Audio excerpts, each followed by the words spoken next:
Yo, what up? Welcome back to another episode of the HBO docudrama that is my trip to Iceland, featuring graphic nudity, non-fictional violence, film photography, and a hyper-realistic torture scene that one critic describes as completely unnecessary for a YouTube travel photography video.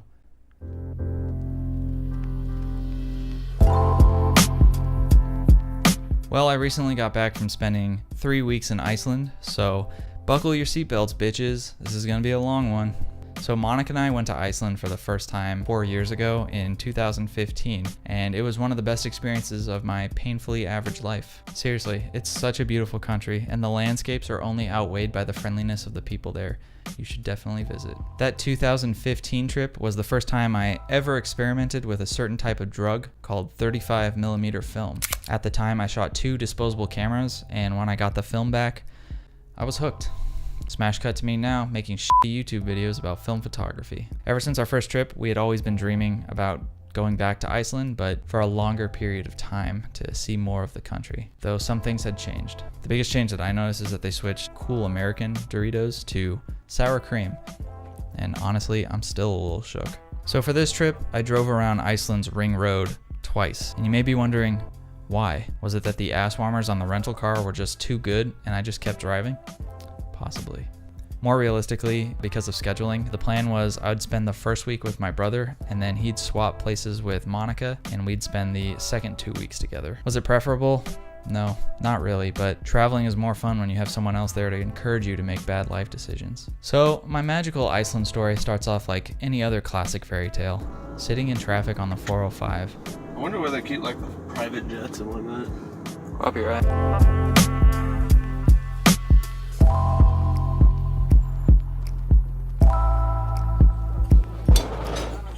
On the flight, I couldn't decide if I wanted to sleep or stay awake, so to pass the time, I took some sleeping pills and chugged a 5-hour energy and just let them battle it out in my system.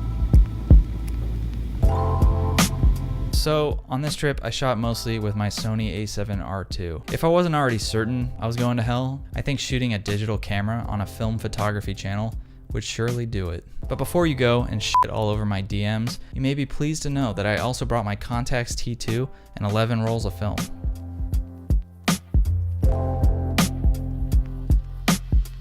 Now you might be like, why the f*** did you betray us all and shoot digital?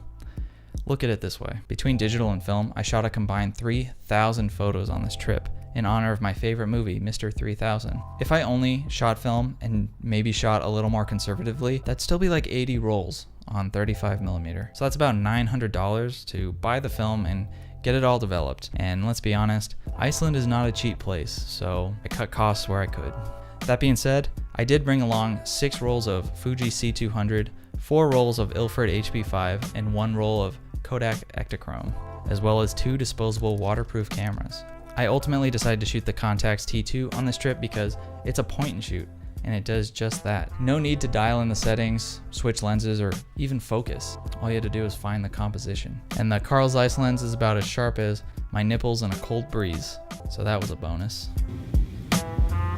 Anyway, back on the plane, I was told pilots actually practice landing in Iceland because most of the time the weather conditions are kind of crazy. I imagine it's kind of like the boss level of Flight Simulator, except you land a plane instead of abandon your job as a plumber to go beat the shit out of a turtle for kidnapping the princess. So we picked up our rental car, a Toyota Ravioli 4, and headed to the world famous Blue Lagoon.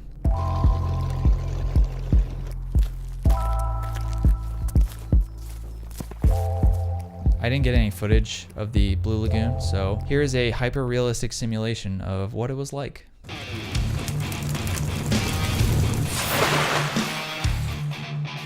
Okay, that was pretty cool. Not super sure why I was on fire. I guess I'll have to talk to the animation department about that. Here are some disposable camera shots from the Blue Lagoon.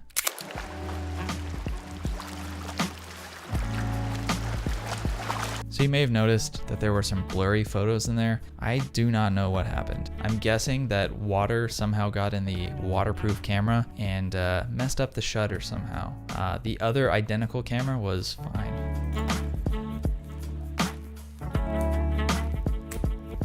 I loaded up the Contax T2 with Fuji C200. I've never actually shot Fuji C200 before, but I'm happy to report it's not bad. I chose Fuji C200 as my color film because I had heard that it does well with greens and blues, which are colors that are pretty dominant in Iceland.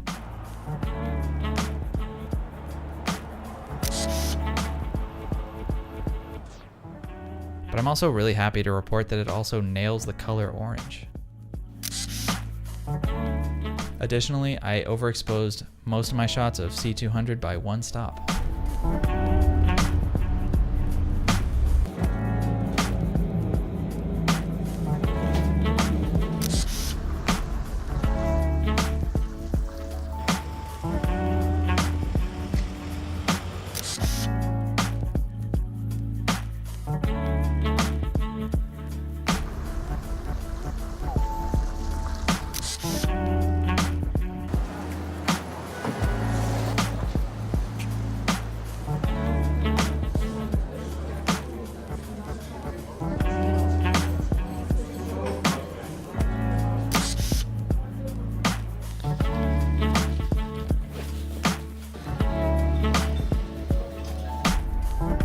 As you can probably tell, the first 2 days in Iceland were sunny and clear, which is something I did not even think was possible there. I legitimately might have caught a slight tan. We did a hike and saw several waterfalls along the way.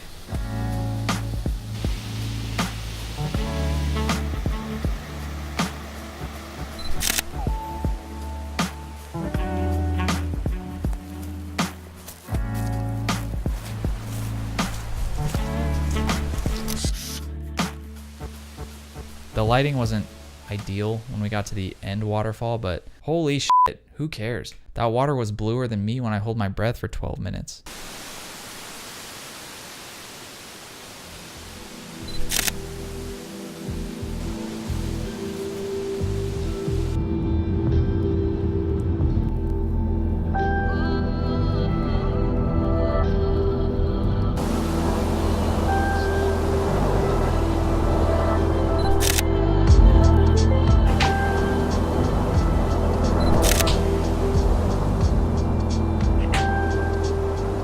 We saw some of the classics like Geyser and Gullfoss, but definitely my favorite spot of the day was a waterfall called Faxi.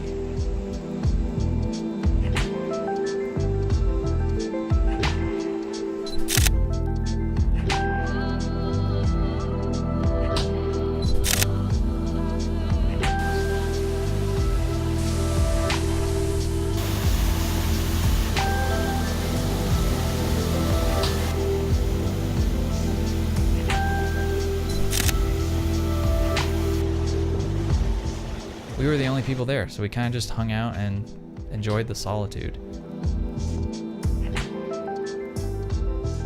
Before heading back to the hotel and having jet lag wrap its sweet arms of defeat around us.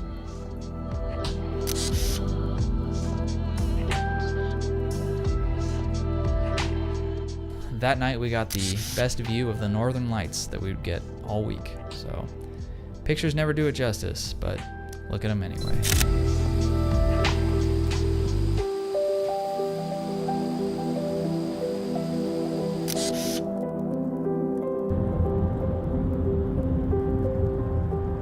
The next morning, we did a hike out to a hot spring river.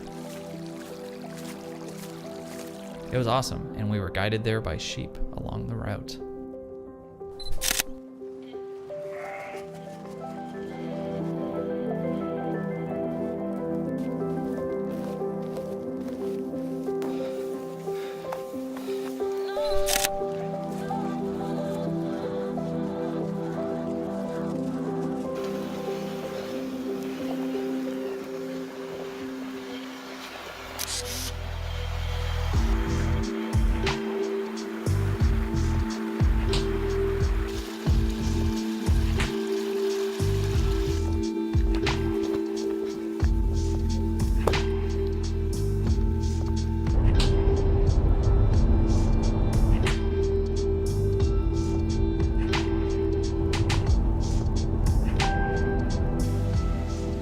We then drove over to the Highlands and visited a waterfall that I won't even try to pronounce because I'm an ignorant American douche.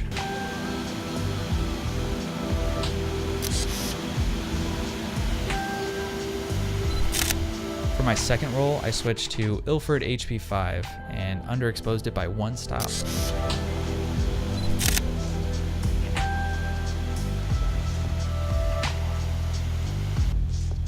At the waterfall, we met a German guy named Andreas, and after chatting with him and giving him a beer, he offered to show us a cool spot not too far away. We had truly unlocked a real-life side quest.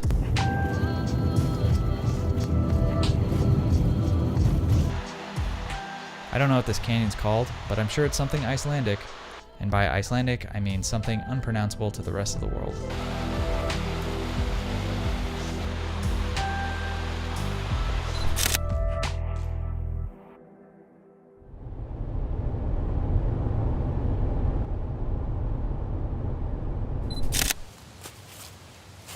That night we stayed at the Highland Center, and our room was pretty tiny, so we opted to sit outside, drink beer, and watch the sun go down.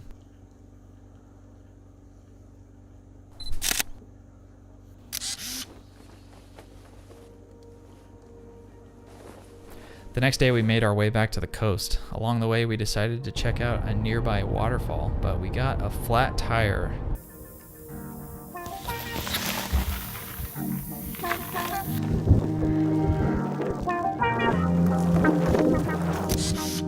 So we put the donut on and headed to a tire shop in Selfoss, where the technician roasted our asses pretty hard about drinking 2.25% beer. In our defense, it's all that they had in bulk at Icelandic Costco. In the mechanic's defense, yeah, it's basically toilet water. Not to be discouraged, we pushed on and saw a bunch of waterfalls. Iceland is known as the land of waterfalls, and for good reason. Though I really think it should be called the land of sheep, because they're everywhere.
That night we stayed in Vik, which is a cool town on the south coast.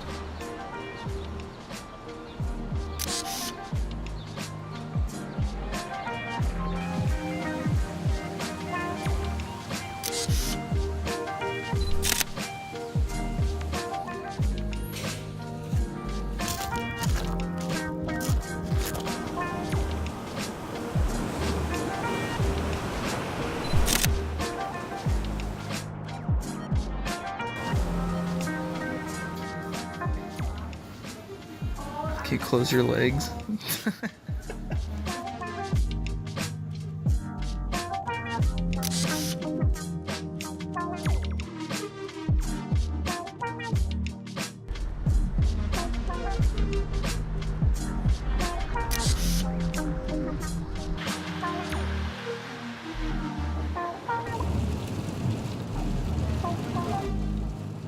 The next morning we hit the road again and stopped at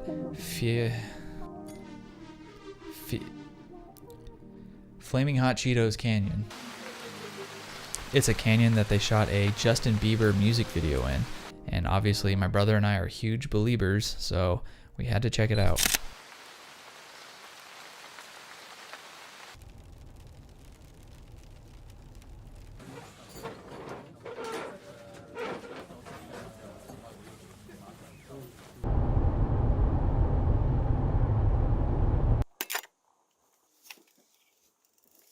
We also got up close to the glacial arm that I think they filmed the ice planet from Interstellar on.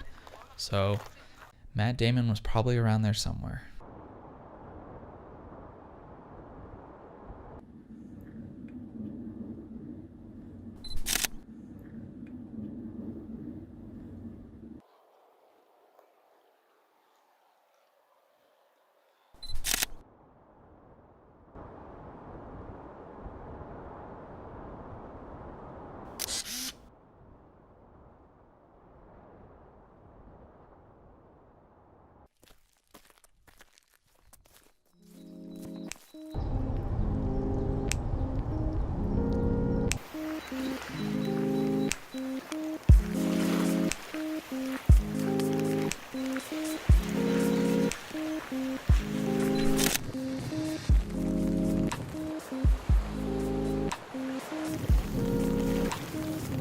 When we stopped at Diamond Beach, I got this picture of a seal that somehow perfectly encapsulates the look my dog Baxter gives us when he thinks we're leaving the apartment without him.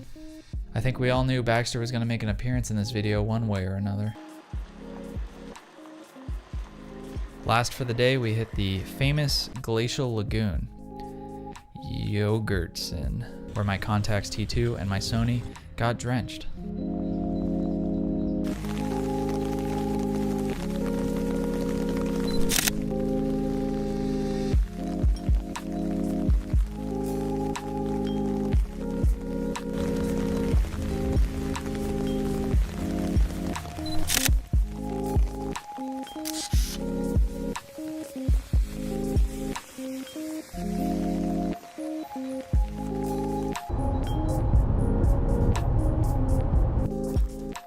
That night we stayed at a hotel that was really cool and super photogenic, but after a while it really started to give me some of The Shining vibes.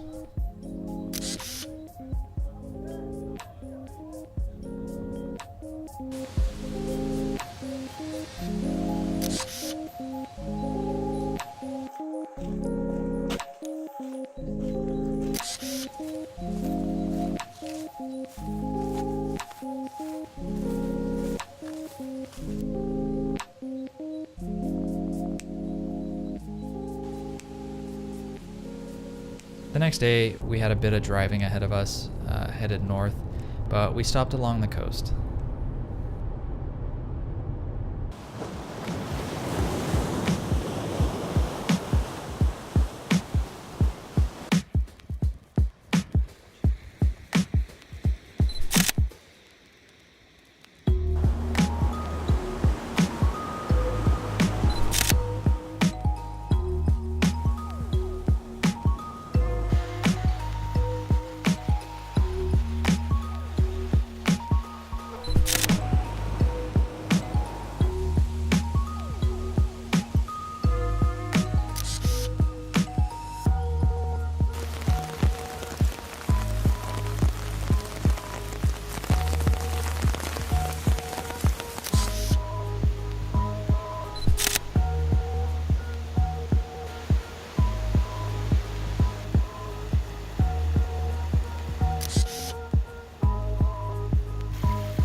We also visited a lesser trafficked waterfall that had a natural arch over it.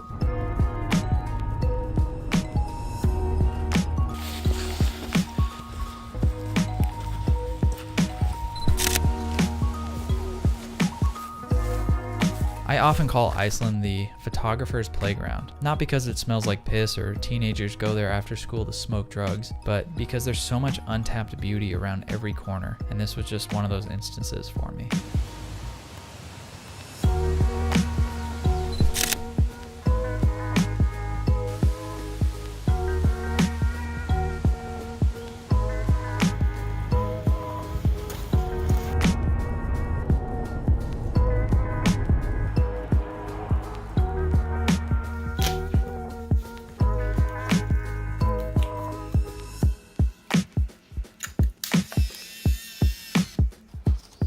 Anyway, there wasn't too much to do in the small town that we were staying in, so we got drunk and wandered around.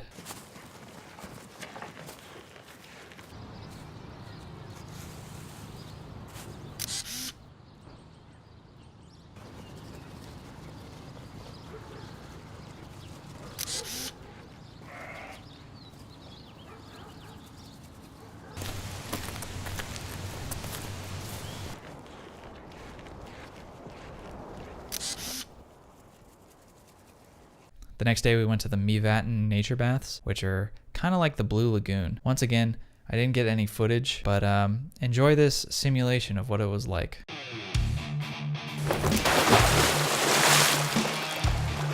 Okay, I guess that was better. My ass was still on fire, so I'm not too sure they got my last note.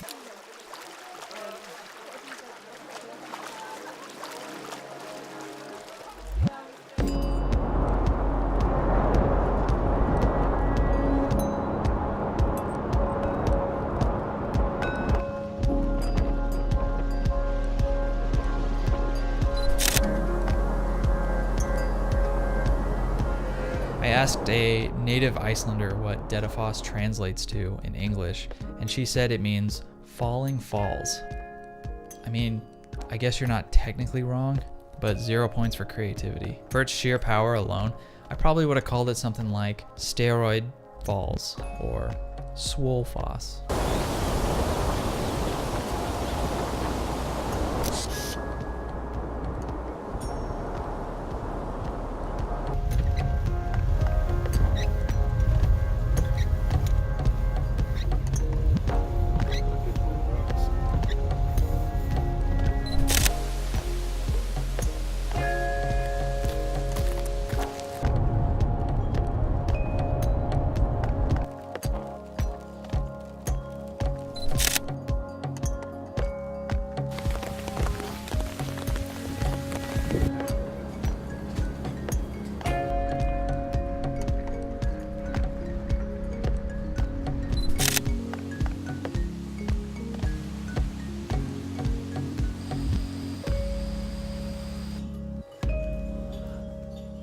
Early the next morning, my brother and I went to the GOC thermal baths, which was definitely one of my favorite spots for sure. Here's another animation of what it was like. Okay, cool. Looks like they finally got it right. Ah, yeah. There it is.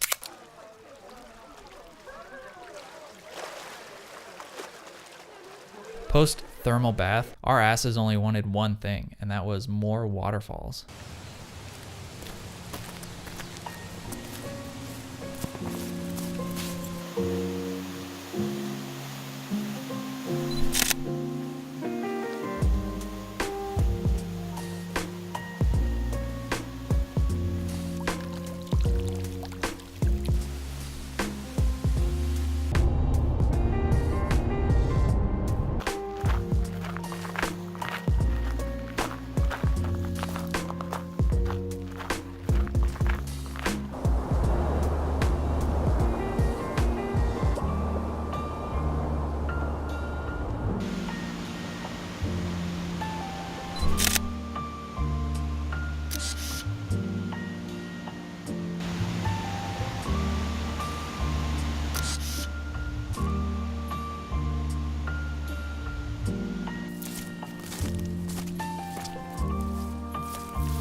That night we hung out in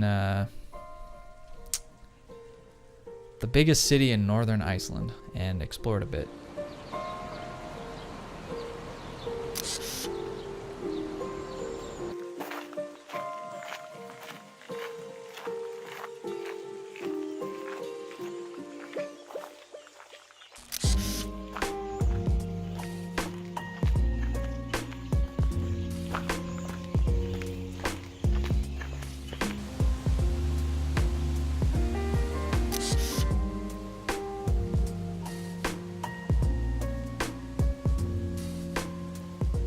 I decided now was as good a time as any to load up the contacts with my one roll of Ektachrome that I had smuggled into the country.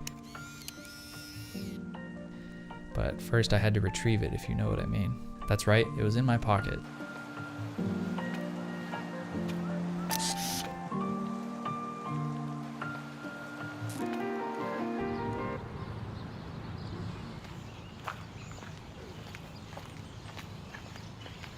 I underexposed all my shots of Ektachrome by half a stop, hoping to preserve some of the highlights because it's a slide film, but it seems like Ektachrome actually does a pretty good job of handling dynamic range. So in hindsight, I kind of wish I didn't underexpose because some of my shots came out a little dark. I don't shoot a whole lot of color positive film, so I guess it was just a rookie mistake.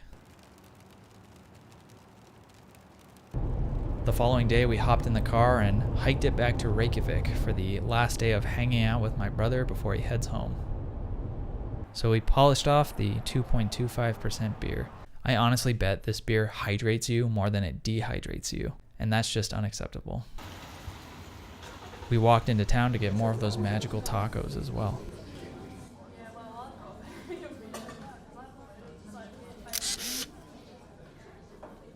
The next morning we headed to the airport so Matt could fly home, and I picked up Monica. It was time for my final lap around Iceland.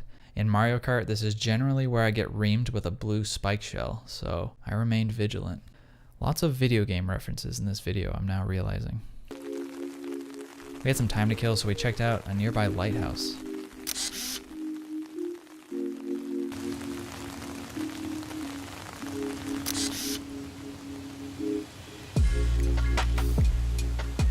And then we went to one of our favorite spots by the coast, which we were fortunate enough to have entirely to ourselves, and the giant ancient bird monster statue.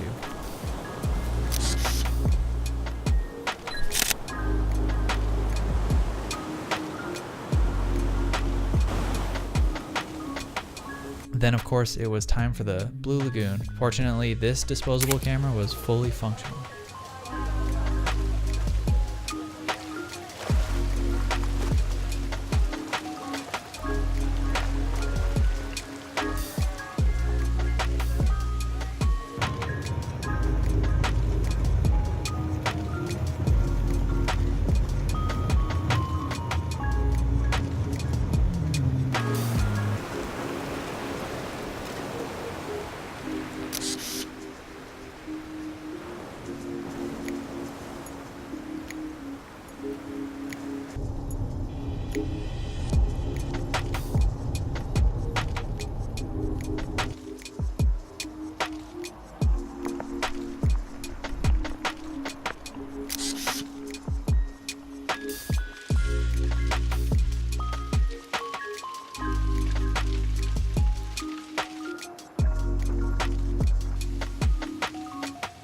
The next day, it was time to explore a bit. So Iceland has a few of these roads called F-roads, which are generally like unmaintained gravel or dirt roads. So we took one of these roads, pretty deep inland, and let me tell you, the F in F-road stands for f***ed up because that's generally the condition these roads are in. So after an hour of aggressively dodging potholes, like that 1% of bacteria that aggressively dodges hand sanitizer, we arrived.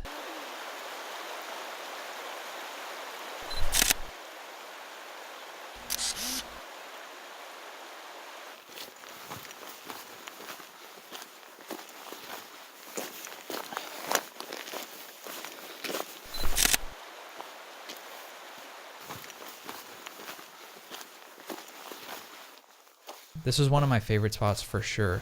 We ended up getting a little lost, but we did visit the Icelandic Horseshoe Bend, which was the greater prize for me anyway. Woo!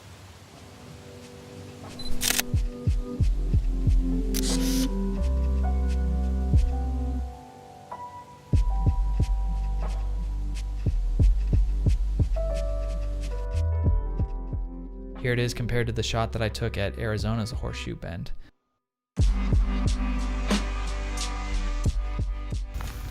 Ranch dressing. Ranch dressing is straight from the ranch, Monica. Oh my god.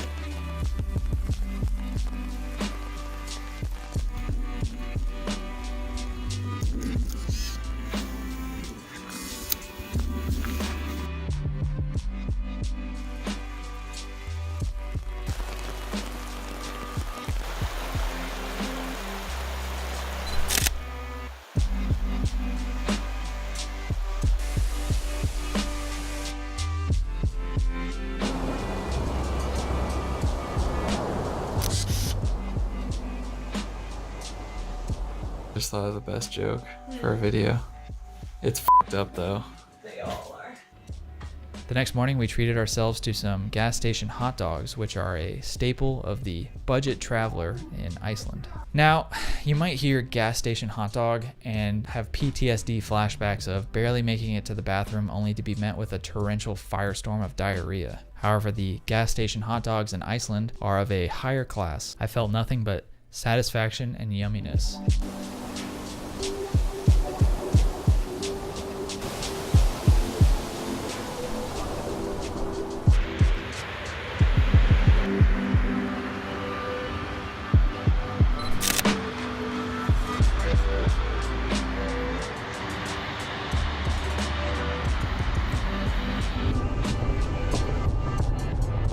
We visited Haifoss, which is a canyon with lots of towering waterfalls, and it's very beautiful. Hard to take a bad picture there, but I would certainly try.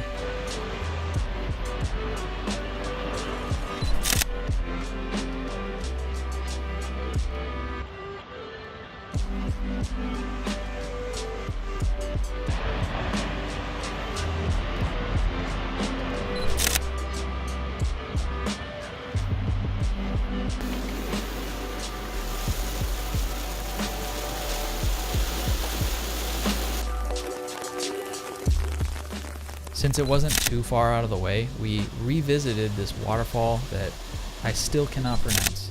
The water was so freaking blue, I just couldn't believe it. I only wonder if it tastes like blue Powerade, or my favorite alcoholic drink if I'm trying to black out for the next few days, the AMF.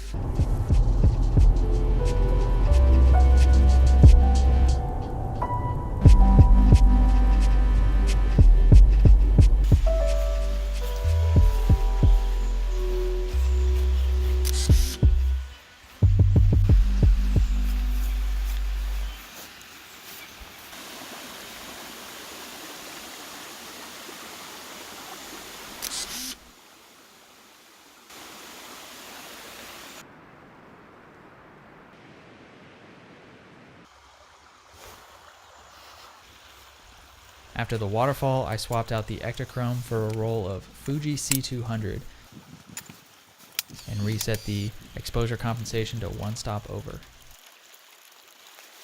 Good. Look at all those chickens.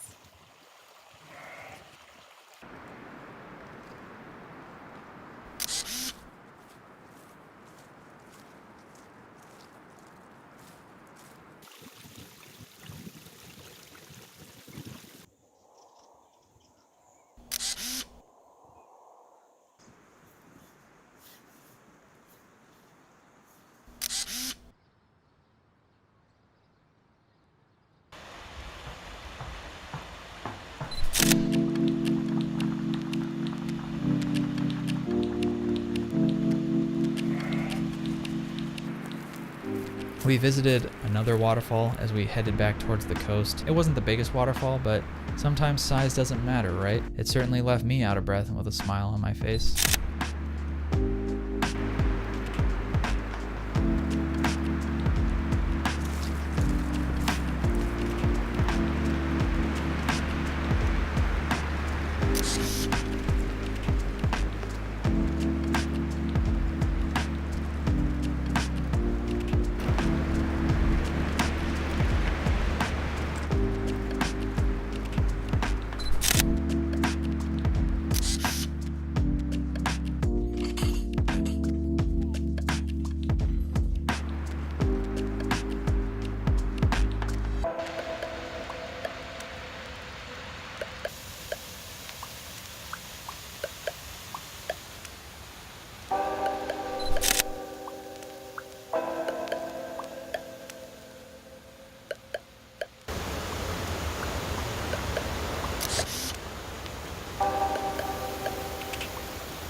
day we saw some more waterfalls, and a few secret waterfalls away from the crowds. Well, apparently not away from the crowds of well-endowed horses. Pardon me, sir. I am looking for the Old Town Road.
There was a really cool cave I had heard about, and we were ahead of schedule that day, so we decided to check it out, and I'm glad we did. It even came with a bonus abandoned building near the entrance.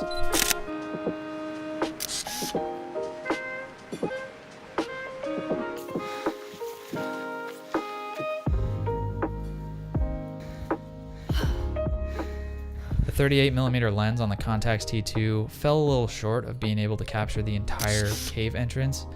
Even the 24mm on my Sony was not quite enough. In the end, I think the colors and the handling of the high contrast scene were better rendered on film.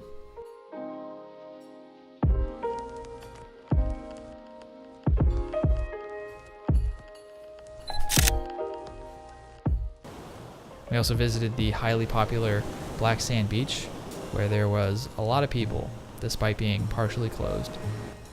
So I didn't really snap too many photos that evening.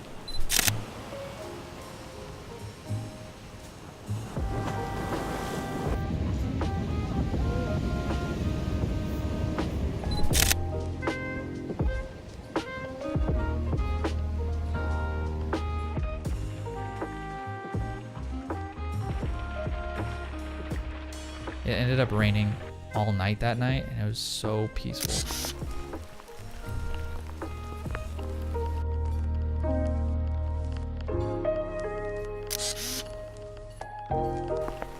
Anyway, the next day was my 53rd birthday, so we returned pretty early to the Black Sand Beach.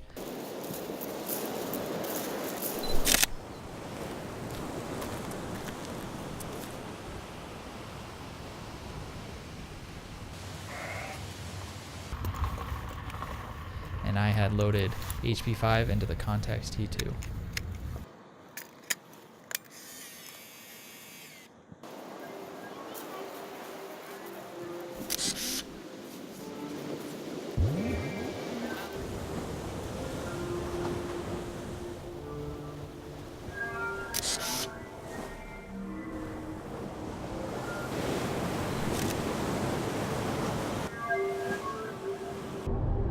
Later on, we revisited Justin Bieber Canyon, though this time it wasn't as foggy and mystical.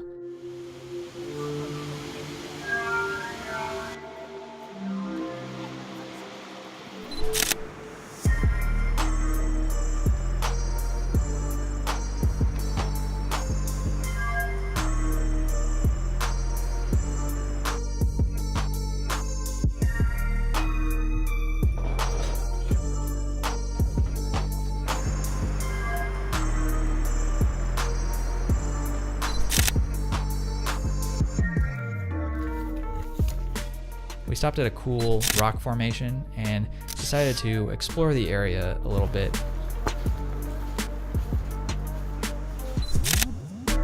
And ended up hiking up a kind of steep hill where there were more formations at the top.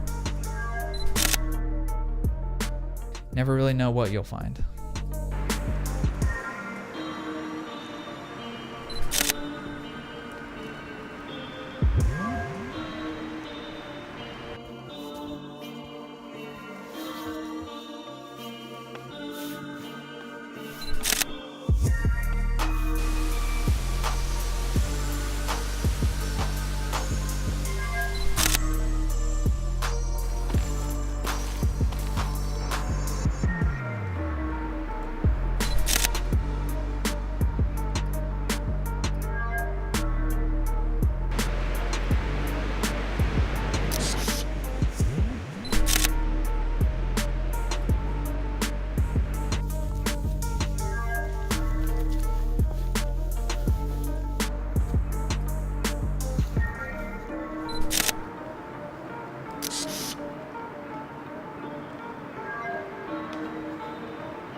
celebrate my 64th trip around the sun, we had shots of Brennivin, which is nicknamed the Black Death, and only after drinking it will you understand why.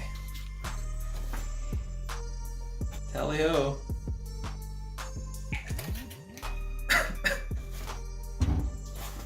The fuck is that shit made out of? It tastes like a plague rat died in a casket of alcohol 700 years ago.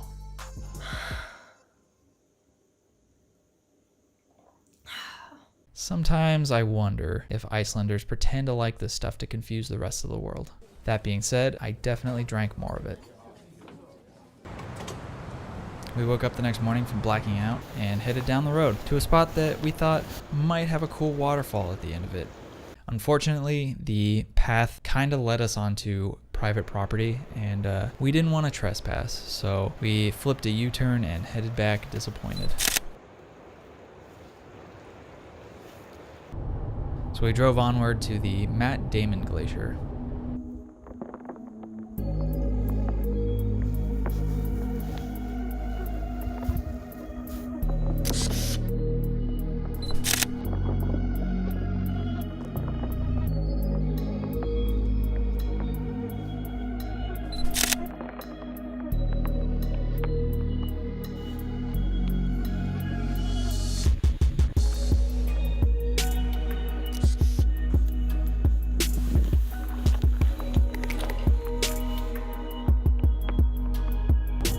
After the glacier, we headed off the main road to a hike that I'd heard about.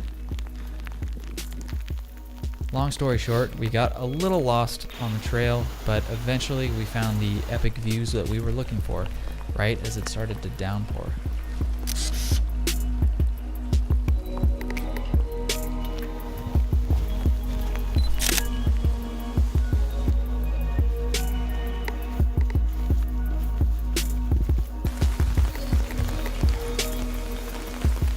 It was really cool being the only people on the trail. It was like we had the entire canyon to ourselves. And the sheep, of course.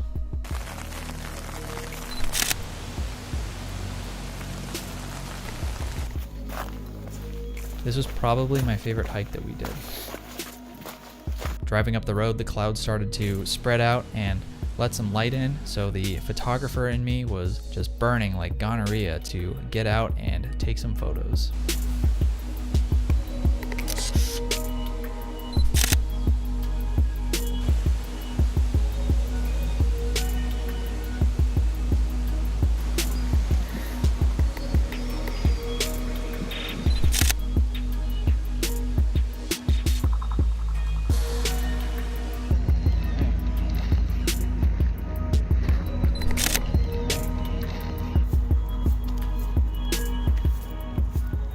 It was kind of a special night for us because we were staying at the same hotel that we stayed at 4 years ago, where we got really drunk with the bartender. Of course, that night the Northern Lights put on a show, but in our blitzed out state, we were never really sure if we just hallucinated it.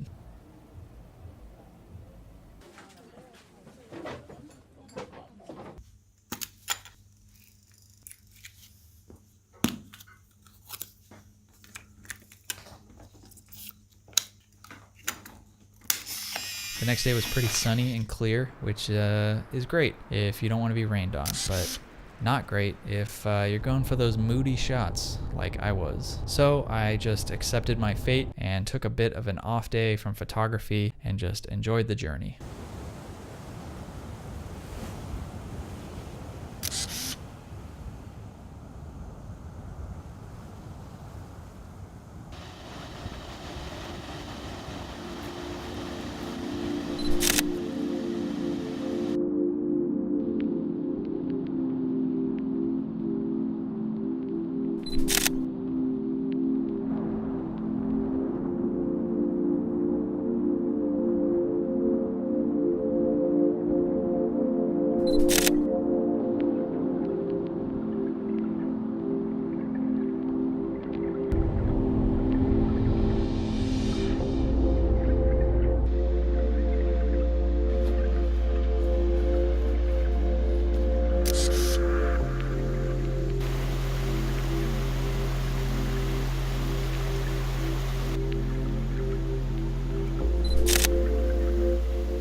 We eventually arrived in a small town called Seyðisfjörður, which is a small town in the east surrounded by fjords.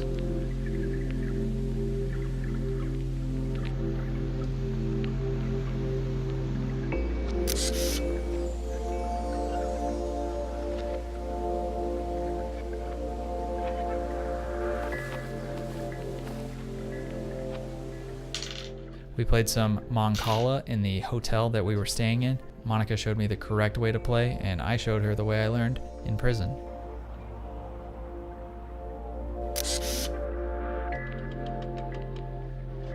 We went out to the bar that night and met an Australian bartender living in Iceland. He was super cool, but he was afraid to visit the US because of bears. So yeah, you heard that right. The guy from the country where literally everything will kill you is afraid of bears. Yeah, bears are dangerous, but dog, just don't go into the woods. I've never been to Australia, but I kind of assume that you can't even go swimming in the ocean there without first writing your will. I've only ever seen a bear once in my entire pathetic life living in California. Honestly, you're more likely to die from a heart attack eating too much In-N-Out over here. The next day was our best day in Iceland. For starters, I didn't wake up with a hangover, and breakfast was solid.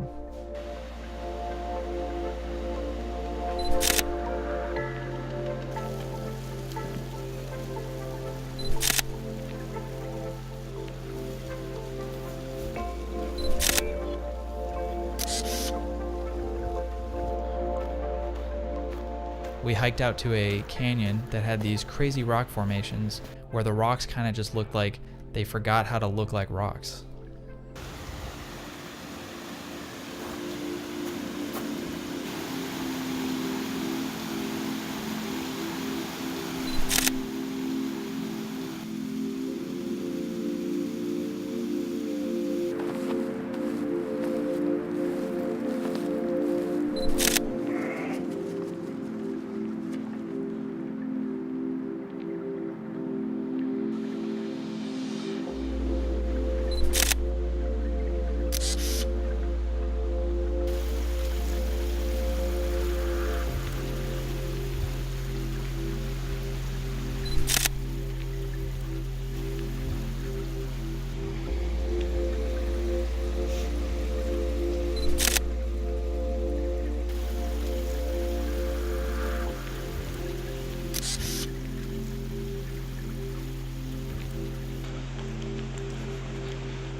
On our way back, we picked up a hitchhiker, which is something neither of us has ever done before. She was actually really nice, but unfortunately she was French, so that kind of ruins it.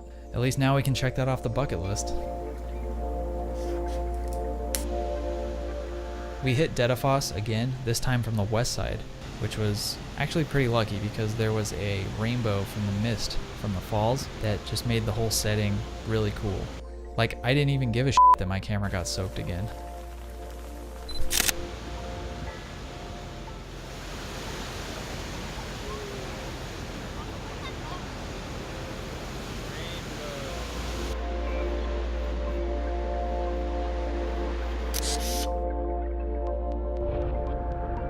That evening we headed to the Mývatn nature baths for sunset and got a really cool one.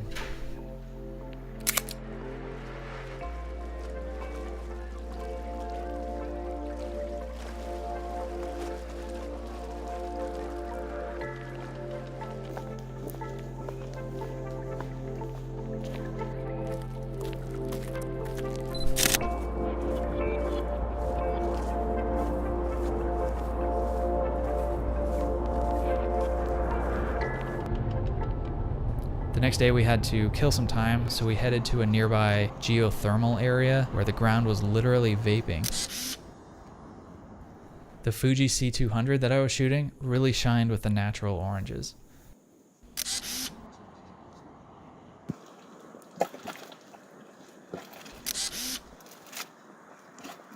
How would you describe the smell here? A.B. I'd describe it as porta potty diarrhea.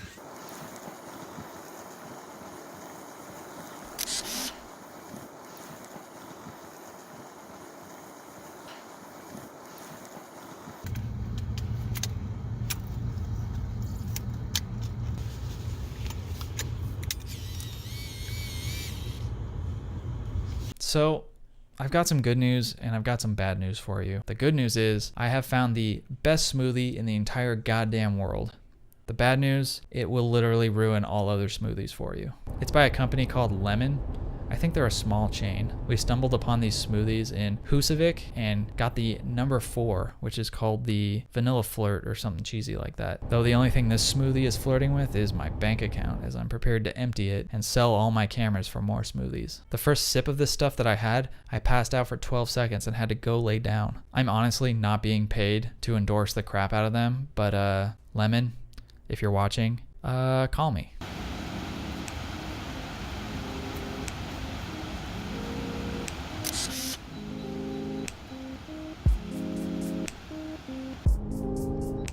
That evening, we wound up in that big city in the north, no, not Winterfell, where I picked up a cool photo book of aerial landscape shots from Iceland.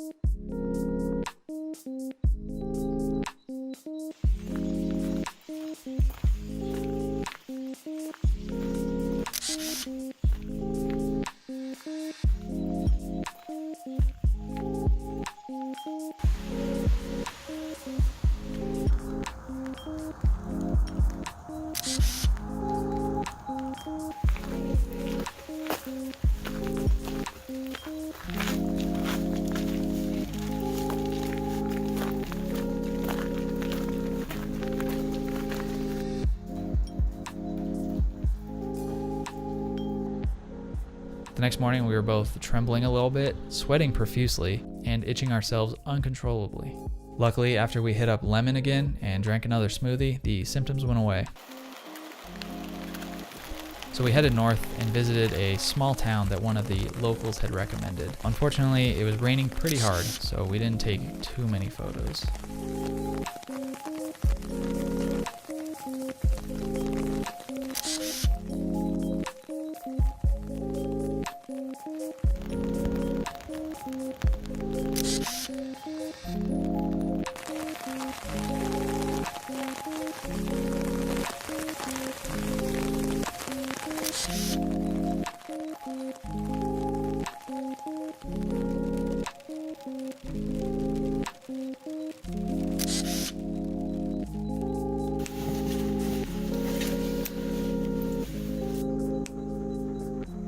It was time to see another waterfall, so we made a quick detour on our journey south.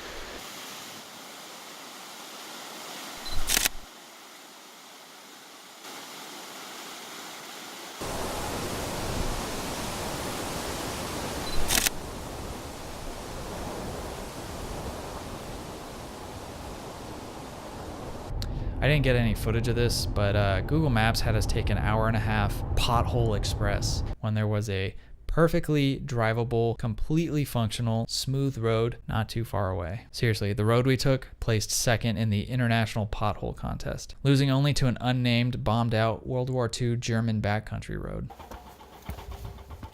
We eventually arrived in town and went to check out the lighthouse that overlooked the harbor.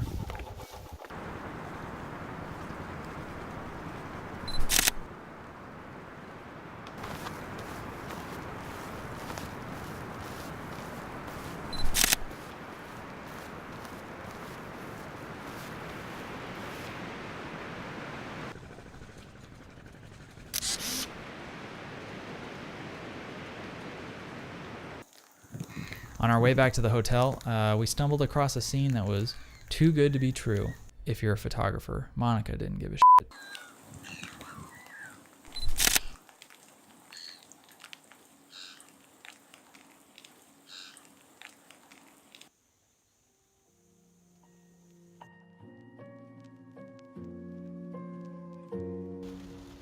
The next day we had big plans that were unfortunately somewhat hampered by the rain. Well, it's September 20th, which means it's the day of the Area 51 raid. I'm sorry that I can't be there in person, but I hope everyone the best. We started our epic journey along the Snæfellsnes Peninsula by visiting a waterfall that you've probably never ever seen before.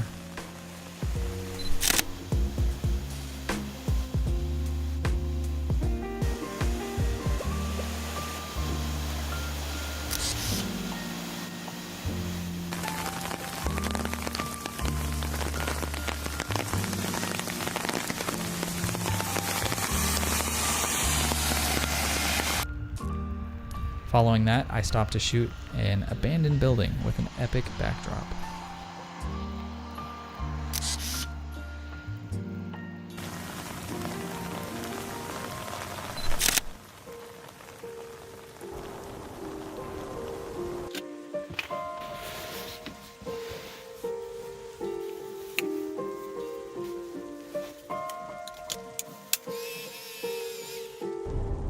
We followed the road along the coast to a beach with some really cool rock formations.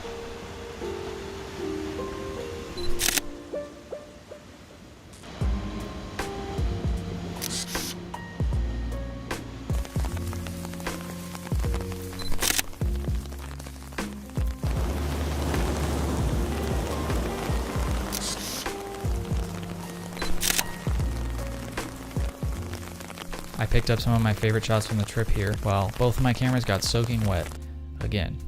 Honestly, the biggest surprise of this trip is that both of those cameras still work.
We finally made it to a cranes for the evening and wandered around a little bit.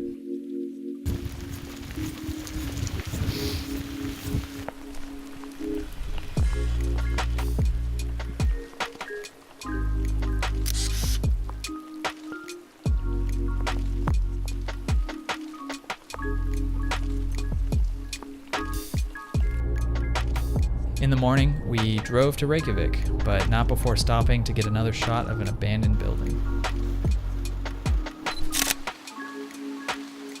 And yeah, some sheep, because why the fuck not? They're everywhere. We also unsurprisingly fed our crack-like addiction, and I'm glad we did, because there was a funny sign across the way, and you already know I had to make a quick meme of it. It was our last day in Iceland, so we just spent it walking around Reykjavik. This was easily one of my favorite days.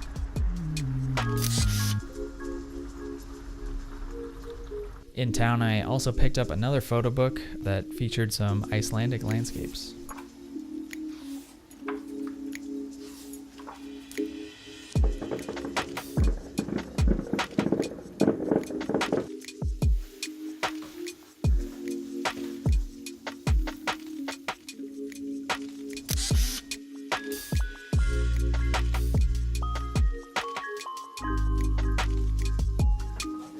That evening, we met up with a fellow photographer based out of Iceland.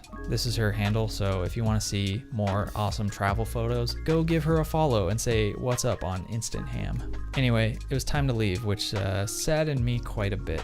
But I left Iceland feeling very inspired, after the post-vacation depression wore off. This definitely won't be the last time I visit Iceland. And after spending 3 weeks there, it definitely felt like I was leaving something that I had grown to be perfectly in rhythm with.